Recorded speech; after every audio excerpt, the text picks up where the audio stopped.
பேரன்பிற்கினிய பத்திரிகையாளர் நண்பர்கள் அனைவருக்கும் எங்களுடைய வணக்கங்களை தெரியப்படுத்திக் கொள்கின்றோம். முதல்ல இந்த பத்திரிகையாளர் மன்றத்திலேயே இதற்கு முன்பு பார்த்தீங்க அப்படின்னா குறைந்தபட்சம் இதுவரை நாங்கள் ஒரு 7-8 பத்திரிகையாளர் சந்திப்புகளை நடத்தியிருப்போம். எப்போன்னு பார்த்தீங்கன்னா 2021 நான் சொல்கிறது, தமிழகத்தில் கடந்த சட்டமன்ற தேர்தல் நடைபெற்ற முடிந்த பின்பு தமிழகத்தில் திமுக ஆட்சி பொறுப்பேற்ற பின்பு நாங்கள் என்ன பண்ணியிருப்போம், இது வரைக்கும் ஒரு 7-8 பத்திரிகையாளர் சந்திப்புகளை நடத்தியிருப்போம். பல்வேறு போராட்டங்களை நடத்தியிருப்போம். அது எல்லாம் நீங்கள் எல்லாம் அறிந்தது தான். இப்போ எதற்காக இந்த பத்திரிகையாளர் சந்திப்பு அப்படின்னு பார்த்தீங்க அப்படின்னா, கடந்த ஆட்சியில் கடந்த சட்டமன்ற தேர்தலில் ஸ்டாலின் தான் வருகிறார், விடியல் தரப்போகிறார் என்று சொல்லும்போது இந்த ஓட்டுநர் தொழிலாளர்கள், அடிமட்ட தொழிலாளர்கள், இந்த ஏழை தொழிலாளர்கள் நமக்கும் விடிவு பறக்க போகுது அப்படின்னு தான் நம்பி வாக்களித்தோம். அதில் எங்களுடைய சார்பாக திமுக தேர்தல் அறிக்கையில் ஒரே ஒரு கோரிக்கை மட்டும்தான் இடம்பெற்றிருந்துச்சு. கோரிக்கை எண், அதாவது அவங்களுடைய வாக்குறுதி எண் 155. புதிய ஆட்டோ வாங்கக்கூடியவர்களுக்கு மாநகரங்கள்லையும் நகரங்கள்லையும் 10,000 ரூபாய் மானியம் வழங்கப்படும் அப்படின்றத அறிவிச்சிருந்தாங்க. அந்த ஒற்றை கோரிக்கையை கூட அவங்க இது வரைக்கும் நிறைவேற்றலை. இருந்தாலும் அது தேர்தல் வாக்குறுதி. ஆனால் எங்களுடைய அடிப்படை கோரிக்கைகள்னு ஒன்று இருக்கு. எங்களுடைய அடிப்படை கோரிக்கைகள் என்பது பார்த்தீங்கன்னா, ஆட்டோ மீட்டர் கட்டணம், இந்த அக்ரிகேட்டர் நிறுவனங்களை முறைப்படுத்த வேண்டும். ஓலா, ஊபர், ரேபிட்டோ, நம்ம யாத்திரை, இந்த மாதிரி நிறுவனங்களை முறைப்படுத்தணும். அதன் மூலியமா பயணிகளுக்கும் பொதுமக்களுக்கும் ஓட்டுநர்களுக்கும் நன்மை பயக்கணும் அப்படின்றதுல தான் நம்ம என்ன பண்றோம், கேட்டிருந்தோம். அது சம்பந்தமாக இதுவரைக்கும் எந்த ஒரு கோரிக்கைகளையுமே இந்த போக்குவரத்து துறையில, போக்குவரத்துறை ஆணையரகத்தில் கூட அமைச்சர் பத்திரிகையாளர் சந்திப்பை நடத்தியிருக்காரு, எங்களோட பேச்சுவார்த்தையை நடத்தியிருக்காரு. விரைவில் கோரிக்கை நிறைவேற்றப்படும், விரைவில் ஆட்டோ மீட்டர் கட்டணம் மாற்றம் அப்படின்னு எத்தனை செய்தியாளர்கள் எவ்வளோ செய்திகளை போட்டிருப்பாங்கன்றது உங்களுக்கு தெரியும்.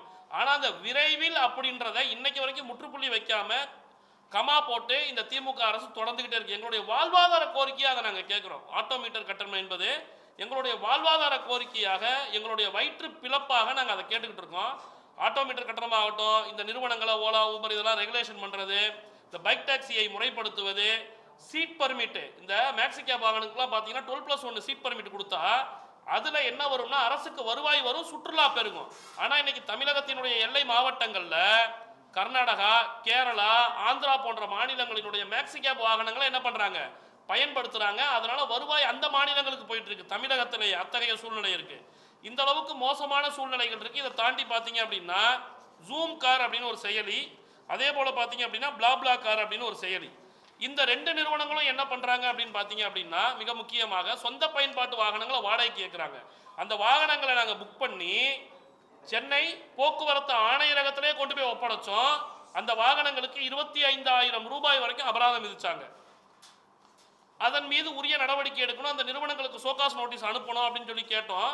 அன்றைக்கு எங்களோடு பேச்சுவார்த்தை நடத்தின கூடுதல் ஆணையர் உடனடியாக அந்த நிறுவனங்களுக்கு எதிராக நடவடிக்கை எடுக்கப்படும், சோகாஸ் நோட்டீஸ் அனுப்பப்படும்னாரு. இன்னைக்கு வரைக்கும் அனுப்பவே இல்லை. இது ஒரு சின்ன விஷயம், போக்குவரத்துறை ஆணையர் கையில் இருக்கக்கூடிய விஷயம். ஒரு லெட்டர் எழுதி சோகாஸ் நோட்டீஸ் அனுப்பி வாங்க விளக்கம் கொடுங்க, நீங்கள் black board white colour number இருக்கக்கூடிய ரெண்ட் கேப் ஸ்கீமில் இருக்கக்கூடிய வண்டியை தான் ரன் பண்ணணும். இவ்வளோ ஒயிட் போர்டை ரன் பண்ணுறதுனால இன்னைக்கு பள்ளியில் பார்த்தீங்க அப்படின்னா பல ஸ்கூலில் ஒரு ஆட்டோ ஓட்டுநர் இன்னைக்கு ஒரு 6,000 ரூபா ஒரு 3 பிள்ளைகளை காலையில் விட்டுட்டு சாயங்காலம் திருப்பி கூட்டு வரதுக்கு 6,000 ரூபா வாங்குறாருன்னா, சுமோ 10 வருஷம் பழைய சுமோ வண்டி, ஒயிட் போர்டு வண்டியை வச்சு 5,000 ரூபாய்க்கு ஓட்டுறாங்க. அந்த வண்டிக்கு இன்சூரன்ஸ் இருக்காது, எஃப்சி இருக்காது, 15 வருஷம் கடந்த வண்டி. இன்னைக்கு ஸ்கிராப்பிங் பாலிசி பேசிட்டு இருக்காங்க. அந்த குழந்தைகளுடைய பள்ளி குழந்தைகளுடைய பாதுகாப்பு, பிஞ்சு குழந்தைகளுடைய பாதுகாப்பு அதில் இருக்குங்க. ஆட்டோ டிரைவர் 5 குழந்தைய ஏற்றிட்டு போனால் கூப்பிட்டு கேஸ் போடுறீங்க, ஒயிட் போர்டு வண்டி ஓட்டிக்கிட்டு இருக்கிறாங்கன்னு சொன்னால் அது சம்பந்தமாக விழிப்புணர்வுகளையோ எதையுமே பண்ணுறது இல்லை. ஆனால் பள்ளிகளினுடைய அந்த வேனெல்லாம் செக் பண்ணுறது, தரத்தை செக் பண்ணுறோம்னு போலியாக தான் இந்த போக்குவரத்து துறையில் செயல்பட்டுக்கிட்டு இருக்காங்களே தவிர அதில் உரிய நடவடிக்கை எடுக்கல. இதனால் என்ன ஆகுதுன்னா, பல இடங்களில் இந்த டூரிஸ்ட் கேப் பாருங்க, அதனுடைய பர்மிட்டை ஒப்படைச்சிட்டு இன்னைக்கு என்ன பண்றாங்கன்னா ஒயிட் போர்டை வச்சு ஓட்ட ஆரம்பிக்கிறாங்க. ஏன்னா அதிகாரிகள் நடவடிக்கை எடுக்க மாட்டாங்க. 5 வருஷத்துக்கு ஒரு தடவை 10 வருஷத்துக்கு ஒரு என்ன பிடிக்க போறேன், நான் 10,000 ரூபாய் ஃபைன் கட்டிட்டு போவேன். இதே இது டாக்ஸியா ஓட்டணும்னா வருஷத்துக்கு ஒரு தடவை எஃப்சி, இன்சூரன்ஸ் 10,000 ரூபாய் இன்சூரன்ஸ் ஒயிட் போர்டு கட்டினா டீ போர்டுக்கு 20,000 ரூபாய் 25,000 ரூபாய். இதை எல்லாத்தையும் சமாளிக்க முடியாம பல பேர் இப்படி மாறிக்கிட்டு இருக்காங்க. இதுல பல கோடி ரூபாய் அரசுக்கு வரி வருவாய் இழப்பு ஏற்படுது. எங்களுடைய முக்கியமான ஒரு மிக மோசமான ஒரு விஷயமா நாங்கள் என்ன பார்க்குறோம் அப்படின்னா, எங்களுடைய கோரிக்கைகளை நிறைவேற்றப்படலை. ஆனா எங்களை இந்த அரசு எவ்வளோ தூரம் நோகடிக்க முடியுமோ என்ன சொல்லுவாங்க, அதாவது எங்களை எவ்வளோ தூரம் மிக கடுமையாக கையாள முடியுமோ அப்படி கையாளுறாங்க. ஆட்டோ மீட்டர் கட்டணம் உயர்த்தி கொடுக்கல, ஆட்டோவில் எல்லாருக்கும் கட்டாய கியூஆர் ஸ்டிக்கர் ஒட்டணும்னு சொல்லி காவல்துறை ரோடு ரோடாக என்ன பண்ணாங்க, ஆட்டோக்களை மடக்கி ஓட்டுநர்களை மிரட்டினாங்க. ஆட்டோவில் இந்த பிரச்சனை. இப்போ மேக்ஸி கேப்பில் நாங்கள் எல்லாரும் சீட் பர்மிட்டை உயர்த்தி கொடுங்க அப்படின்னு கேட்டால் அதுக்கான வரியை கட்டுறதுக்கும் தயாராகவும் இருந்தால் சீட் பர்மிட் கொடுக்க முடியாதுன்னு சொல்லி மேக்ஸி கேப் வண்டியை ஃபுல்லாக லைஃப் டேக்ஸ் வண்டியாக மாற்றி 4 லட்ச ரூபா 5 லட்ச ரூபா அபராதம் விதிச்சாங்க. இதை தாண்டி இந்த ஓலா, ஊபர், ரேபிடோ, இந்த நிறுவனங்கள், ரெட் டாக்ஸி இதெல்லாம் முறைப்படுத்துங்க அப்படின்னு சொன்னால் என்ன பண்ணுறாங்கன்னா, விஎல்டிடி டிவைஸை இமீடியட்டாக ஃபிக்ஸ் பண்ணுங்க. இந்த விஎல்டிடி டிவைஸ் அப்படின்றத நாங்கள் இப்போ எப்படி பார்க்குறோம்னா அதற்கு உரிய கால அவகாசம் கொடுக்கணும். அரசு தன்னுடைய செலவில் அதை பொருத்தி கொடுக்கணும், பயணிகளுடைய பாதுகாப்புன்றதை பார்க்குறோம். ஆனால் இன்னைக்கு என்ன பண்ணுறாங்க அப்படின்னு பார்த்தீங்கன்னா, அந்த தேர்தல் வர நேரத்தில் யாருக்காவது ஒரு டெண்டரை கொடுத்து அதில் எவன் அதிகமாக காசை கொடுக்குறானோ அந்த கம்பெனிக்காரனுக்கு அதை கொடுத்துட்டு இந்த வண்டி எல்லாத்தையும் ஃபிக்ஸ் பண்ணு, பொல்யூஷன் சர்டிஃபிகேட் 100 ரூபா எடுக்கலனா கூட விஎல்டிடி சர்டிஃபிகேட் ஃபிக்ஸ் பண்ணால் தான் கொடுப்போம் அப்படின்ற மாதிரி உத்தரவுகளை பிறப்பிச்சிருக்கிறாங்க. அதை நாங்கள் இறுதியாக அமைச்சரை பார்க்கும்போது கூட இதற்கு நீங்கள் உரிய கால அவகாசம், ஒரு 6 மாத கால அவகாசம் கொடுக்கணும் அப்படின்றத நாங்கள் கேட்டிருக்கோம். அதற்கும் எங்களுக்கு என்ன பண்ணலை, எந்த ஒரு விஷயமும் பண்ணலை. இத்தகைய சூழ்நிலைகளில் மிக மோசமாக நடந்துக்கிட்டு இருக்கு. நாங்கள் அமைச்சரை பார்க்குறோம். எங்களை பொறுத்த வரைக்கும் அமைச்சர் அவர் சென்னையில் இருக்கும்போதெல்லாம் போய் பார்க்குறோம். இந்த 5 வருஷத்தில் அவரை ஒரு 15 தடவை சந்திச்சிருப்போம், பேச்சுவார்த்தை நடத்தியிருப்போம். அவர் சொல்லக்கூடிய பதில் என்ன தெரியுமா, போய் ஆணையரை பாருங்க, நான் பேசிடுறேன் தம்பி, இதை செஞ்சு தரேன் செஞ்சு, இதெல்லாம் அவர் சொன்னது தான் நாங்கள் போய் சந்திக்கிறோம். அமைச்சர் ஆட்டோ மீட்டர் கட்டணத்தை பொறுத்த வரைக்கும் எங்களுக்கு சொல்லும் போது இப்போதான் மகளிருக்கு பேருந்து விட்டுருக்கோம். 2023 அவர் பொறுப்பேற்ற உடனே இந்த டைம்ல ஆட்டோ மீட்டர் கட்டணத்தை ஏற்றணும்னா பெரிய சலசலப்பு வரும். பஸ் கட்டணத்தை ஃப்ரீ பண்ணிட்டு ஆட்டோ மீட்டர் கட்டணத்தை ஏற்றிட்டாங்கன்னு கண்டிப்பாக முதலமைச்சருடைய கவனம் வரைக்கும் கொண்டு போயிருக்கிறோம். விரைவில் நிறைவேற்றி தரும்னாரு. அதை நாங்கள் நம்புறோம். 3 வருஷம் ஆயிடுச்சுங்க, ஒரு அமைச்சரால் ஒரு முதலமைச்சருக்கு அழுத்தம் கொடுக்க முடியாதுன்றதை நம்புறோம். இந்த ஜூம் காரு, இந்த பிளாப்லா காரு, இந்த செயலிகள்லாம் போக்குவரத்து துறை ஆணையர் செய்ய வேண்டிய வேலைகள். அமைச்சர் சொல்லி அனுப்புறாரு, போய் ஆணையரையும் பார்க்குறோம். திருப்பி எந்த நடவடிக்கையும் எடுக்கலன்னும் போது எங்களுக்கு என்ன தோணுதுன்னா, உண்மையிலே இன்னைக்கு வச்சிருக்கக்கூடிய குற்றச்சாட்டுகள் என்பது அமைச்சர், போக்குவரத்து துறை அமைச்சர் சொல்வதை போக்குவரத்து துறை அதிகாரிகள் கேட்பதே இல்லை, ஆணையர்லாம் மதிக்கிறதே இல்லைன்றதான் எங்களுக்கு இன்னைக்கு தோணுது. ஏன்னா அந்த அளவுக்கு ஒரு சோகாஸ் நோட்டீஸ் கூட இன்னைக்கு அனுப்ப மாட்டேன்றாங்க. இந்த ஓலா ஊபர் நாங்கள் கடைசியாக வந்து என்ன பண்ணோம் அப்படின்னா பெருந்திரள் மனு அளிப்புன்னு நடத்தணும். அன்னைக்கு போக்குவரத்து துறை கூடுதல் ஆணையர் எங்களுக்கு டிசம்பர் மாதத்தில் ஃபர்ஸ்ட் வீக்கில் ஒரு வாரத்தில் ஓலா, ஊபர், ரேபிடோ, நம்ம யாத்திரி, ரெட் டாக்ஸி எல்லாரையும் கூப்பிட்டு பேச்சுவார்த்தை நடத்துகிறோம். இந்த அக்ரிகேட்டர் சம்பந்தமாக பேசுவோம், அதை இம்ப்ளிமெண்ட் பண்ணுவதற்கான முயற்சிகளை முன்னெடுப்போம். அதுவரை உங்களுடைய குறைகள், பயணிகளுடைய குறைகள் எல்லாம் சரி பண்ணுவோம் அப்படின்னு சொன்னாங்க. இன்னைக்கு சென்னையில் ஓலா ஆபீஸே கிடையாது. ஒரு பயணி ஏர்போர்ட்டில் இறங்கி வயசானவங்க, இது வந்து ஒரு ஓட்டுநர் மீது ஒரு புகார் சொல்லப்படுது.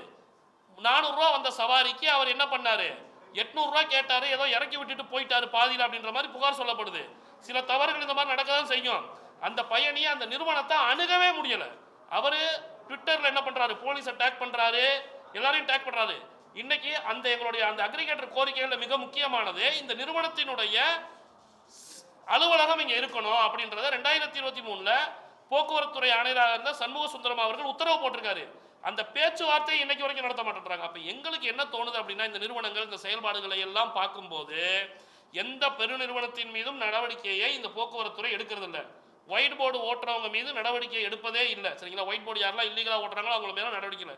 எங்களுக்கு பகிரங்கமான சந்தேகமா என்ன இருக்கு அப்படின்னா, இந்த போக்குவரத்துறையில் இருக்கக்கூடிய அதிகாரிகள், இப்ப நாங்க உதாரணத்துக்கு சொல்றோம், டிசம்பர் மாதம் கூடுதல் ஆணையர் பேச்சுவார்த்தை எங்கள்கிட்ட நடத்தி ஓலா, ஊபர், ரேபிடோ, நம்ம யாத்திரை, அக்ரிகேட்டர் நிறுவனம் எல்லாத்தையும் கூப்பிட்டு பேச்சுவார்த்தை நடத்தோம். இன்னைக்கு வரைக்கும் நடத்தல. அதுக்கப்புறம் 4 தடவை நாங்கள் அவரை பார்த்துட்டோம். 4 தடவை போய் போக்குவரத்துறை கூடுதல் ஆணையரை பார்க்குறோம். சீக்கிரம் பண்றோம், சீக்கிரம் பண்றோம், சீக்கிரம் பண்றோம், இன்னைக்கு பண்ணல. இவங்க கையூட்டு வாங்கிட்டு தான், லஞ்சம் வாங்கிட்டு தான் இந்த நிறுவனங்கள்ட்ட, பெருநிறுவனங்கள் மீது நடவடிக்கை எடுக்க மாட்டேன்றாங்க அப்படின்றது எங்களுடைய மிகப்பெரிய சந்தேகமாக இருக்கு. இந்த போக்குவரத்து துறை இதை கண்டித்து நாங்கள் வருகின்ற 29ஆம் தேதி முதல் தொடர் போராட்டங்களை நடத்துவது என்பதை முடிவெடுத்திருக்கிறோம். 29ஆம் தேதி வியாழக்கிழமை கோவை போக்குவரத்து இணை ஆணையர் அலுவலகம், ஜேடிசி ஆபீஸ் அலுவலகம் முன்பு போராட்டத்தை நடத்துகிறோம். வருகின்ற 3/2/2026 செவ்வாய்க்கிழமை திருநெல்வேலி போக்குவரத்துறையினுடைய துணை ஆணையர் அலுவலகம் முன்பு போராட்டத்தை நடத்துகிறோம். வியாழக்கிழமை மதுரை போக்குவரத்து துறை இணை ஆணையர் அலுவலகம் முன்பு 5ஆம் தேதி 2ஆம் மாதம் போராட்டம் நடத்துகிறோம். 9ஆம் தேதி 2ஆம் மாதம் திங்கட்கிழமை திருச்சி போக்குவரத்துறை ஆணையத்தினுடைய துணை ஆணையர் அலுவலகம் முன்பு போராட்டம் நடத்துகிறோம். இந்த 4 போராட்டங்களும் நடைபெறுவதற்குள்ள போக்குவரத்துறை அமைச்சரோ போக்குவரத்துறை ஆணையரோ எங்களை அழைத்து இந்த கோரிக்கைகளை எல்லாம் நிறைவேற்றி கொடுப்பார்களேயானால் நிச்சயமாக எங்களுடைய போராட்டம் என்பது அதோடு நிறுத்தப்படும். இல்லைனா தமிழகத்தில் இருக்கக்கூடிய அனைத்து ஓட்டுநர்களையும் சென்னைக்கு திரட்டுவதாக முயற்சி பண்ணியிருக்கிறோம். கடந்த 2024 டிசம்பர் 10ஆம் தேதி நடந்த போராட்டம் காவல்துறை எங்களை கைது செய்ய முடியாத அளவுக்கு திணறுது நம்மளுடைய சைதாப்பேட்டையில். அன்னைக்கும் 1000 பேரை நாங்களா மண்டபத்தில் போய் உட்கார்ந்தோம், போக மாட்டோம். அந்த அளவுக்கு இருக்கக்கூடிய வலிமையான கூட்டமைப்பாக இருக்கிறோம். 10ஆம் தேதி செவ்வாய்க்கிழமை நாங்கள் பொது வேலை நிறுத்தம் சென்னையில் ஒரு ஆட்டோ கால் டாக்ஸிகள் கூட ஓடாது. மற்ற சங்கங்களிடமும் நாங்கள் பேசியிருக்கிறோம், அவர்கள் ஆதரவு தருவதாக சொல்லியிருக்கிறார்கள். எனவே இந்த போராட்டம் என்பது வேலை நிறுத்தம் என்பது மிகப்பெரிய அளவில் நடைபெறும். அன்றைக்கு 3 மணியிலிருந்து போக்குவரத்துறை ஆணையரகத்தில் காத்திருப்பு போராட்டத்தை நாங்கள் தொடர்வோம். எங்களுடைய கோரிக்கைகள் நிறைவேற்றப்படவில்லை என்றால் 10ஆம் தேதி முதல் எங்கள் கோரிக்கை நிறைவேறும் வரை போக்குவரத்துறை ஆணையரகத்தை முற்றுகையிட்டு அதில் காத்திருப்பு போராட்டமாக நடத்தி கொண்டே இருப்போம். எங்களை கைது செய்து சிறையில் அடைத்தாலும் எங்களுடைய போராட்டங்கள் தொடரும் என்பதை நாங்கள் இந்த இடத்துல தெரியப்படுத்திக்க கடமைப்பட்டிருக்கிறோம். இதனால் பொதுமக்களுக்கு ஏற்படக்கூடிய இந்த அசௌகரியமான சூழ்நிலைக்கு 10ஆம் தேதி பொது வேலை நிறுத்தத்துக்கு வருத்தங்களையும் தெரிவித்துக் கொள்கிறோம். ஒரு முக்கியமான செய்தியை எங்களுடைய கூட்டமைப்பினுடைய பொதுச் செயலாளர் அவர்கள் தெரியப்படுத்துவாங்க.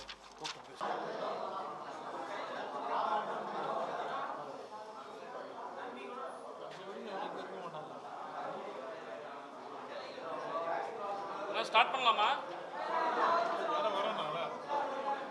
சரி சரிங்க சார், சரிங்க சார்.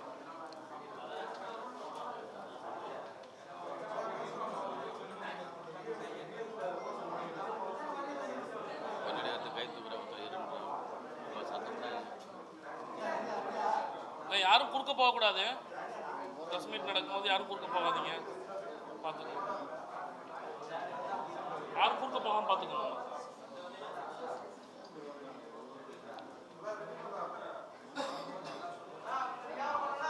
ஓகே,